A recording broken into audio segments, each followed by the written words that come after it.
सही बात तो ये है कि जो इसका पुतला फूंका गया है ये इसके भी लायक नहीं है, इसके खुद के जूत लगने के लायक है ये नायब तहसीलदार। आज मेरे पास इसकी एक कंप्लेंट और आई है। धरना को 8वां दिन है और आज पुतला फूंका गया है, क्या कहें? सर ऐसा है, यहाँ एक नायब तहसीलदार पोस्टिंग है जिस पर एडिशनल चार्ज है, परमानेंट पोस्टिंग को और ये 2 दिन के लिए आता है।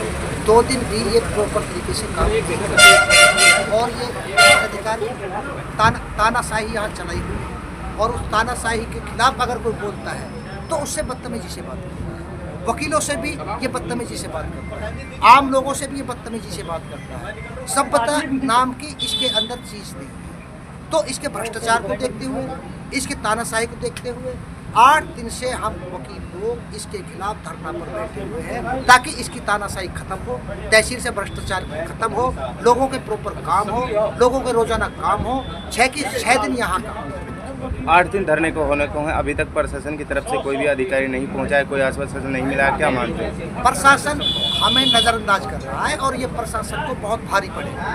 वकीलों को नज़रअंदाज करना प्रशासन को बहुत भारी पड़ेगा। प्रशासन इस तरफ 1% भी ध्यान नहीं दे रहा है क्योंकि इसकी जो भ्रष्टाचार की जड़ें हैं वो प्रशासन के अंदर गहरी पहुँची हुई है और ये हम लोगों की कदर नहीं करते हैं और यहाँ के लोगों को पागल समझते हैं। इसलिए प्रशासन जानबूझ करके किसी भी तरह का कोई एक्शन इस नायब तहसीलदार के खिलाफ नहीं ले रहा। धरने के दौरान आज की पूरी प्रक्रिया क्या रही, क्या क्या आपने मार्च किया, कहाँ तक? आज धरने के दौरान प्रक्रिया ये रही कि आज हमने तहसीलदार का पुतला फूंका, सिविल कोर्ट से लेकर के हम पैदल मार्च में आए जैसा आप सभी साथियों ने देखा और एडमिनिस्ट्रेटिव जो बिल्डिंग है उसके गेट के सामने हमने नायब तहसीलदार का पुतला फूंका और हमारा यह एक छोटा सा प्रयास था कि इसके माध्यम से हम सरकार तक अपनी आवाज़ को पहुंचाना चाहते हैं कि सरकार जागे और इस तरीके के अधिकारी का ट्रांसफ़र करे, इस तरीके के अधिकारी के खिलाफ एक्शन ले, इस तरीके के अधिकारी को पोस्टिंग ना करे।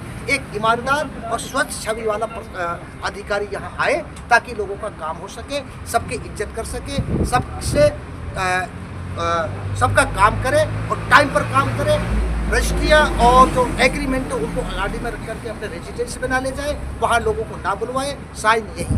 अच्छा, पिछले 8 दिन से टाइपिस्ट और वकील ही लड़ाई लड़ रहे हैं। यहाँ के स्थानीय नेता, विपक्ष के कोई दल का कोई नेता यहाँ पर नहीं पहुँच रहा है, क्या मानते हैं किसी का साथ नहीं मिल पा रहा है? अभी साथ मिलने की बात नहीं है। अभी हमने किसी विपक्ष के नेता को या राजनीतिक दल के किसी सदस्य को इसमें इन्वाइट नहीं किया है। हम इस मामले को केवल और केवल वकीलों तक ही सीमित रखना चाहते हैं ताकि हम और प्रशासन मीनिंग डियर भाई, प्रशासन आल प्रशासन नहीं, जो नायब तहसीलदार पुनःना है उसके खिलाफ कोई कार्रवाई हो सके। अगर कहीं ये भी जरूरत पड़ी, हमें एक बड़ा आंदोलन करना पड़ा तो पॉलिटिकल पर्सन ही नहीं, यहाँ की जनता भी हमारे साथ आएगी, यहाँ के लोग भी हमारे साथ आएंगे, यहाँ के सर्विसमैन भी हमारे साथ आएंगे, गरीब भी आएगा, अमीर भी आएगा, पॉलिटिकल पार्टीज के लोग भी आएंगे। हमने अभी तक उनको इन्वाइट नहीं किया है क्योंकि हम इसको पॉलिटिकल रंग नहीं देना चाहते और ना ही हम वकील लोग हैं पॉलिटिकल रंग देना चाहते हैं, ना हम पॉलिटिकल हैं और ना हम राजनीति करना जानते हैं, ना हम राजनीति करना चाहते हैं, ना इसको राजनीति इस मुद्दे को बचना चाहते हैं। और आज नायब तहसीलदार का पुतला फूंका गया है, क्या कहें? देखो, नायब तहसीलदार, सही बात तो ये है कि जो इसका पुतला फूंका गया है ये इसके भी लायक नहीं है, इसके खुद के जूत लगने के लायक है ये नायब तहसीलदार। आज मेरे पास इसकी एक कंप्लेंट और आई है।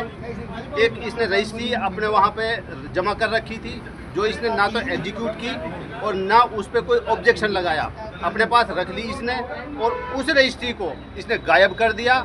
इसके खिलाफ वहाँ नूह में भी हमने कंप्लेंट डाल रखी है।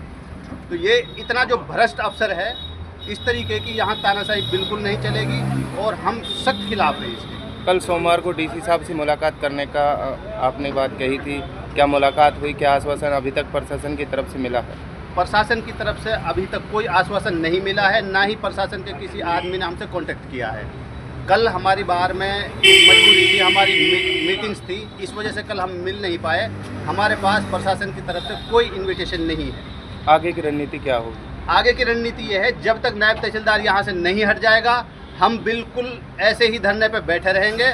और हमारी जो पुनःना बार है, मैं आज उनसे कह रहा हूँ यहाँ बैठ के कि ना तो किसी से दबने की ज़रूरत है, ना किसी से डरने की ज़रूरत है। ये नायब तहसीलदार सोच रहा है कि ये वकालत पे डिपेंड है। यहाँ एक एक वकील ऐसा है जो 20-20 किला का जोता है। ये कौन से खेत की मूली है? इतना बड़ा ये आदमी नहीं है। और हमारे पास सभी एडवोकेट जितने भी हैं सभी साधन संपन्न हैं। वकालत के ऊपर कोई वकील डिपेंड नहीं है। अच्छा, कुछ लोग यहाँ तहसीलदार के पक्ष में भी बातचीत कर रहे हैं, उनके बारे में आपका क्या स्टैंड है? ऐसा है, जो तहसीलदार के पक्ष में बात कर रहे हैं या तो वो दलाल हैं और या इस तरीके की घटिया मानसिकता रखने वाले आदमी हैं। अगर कोई सभ्य आदमी नहीं है इस तरीके की जो बात करेगा।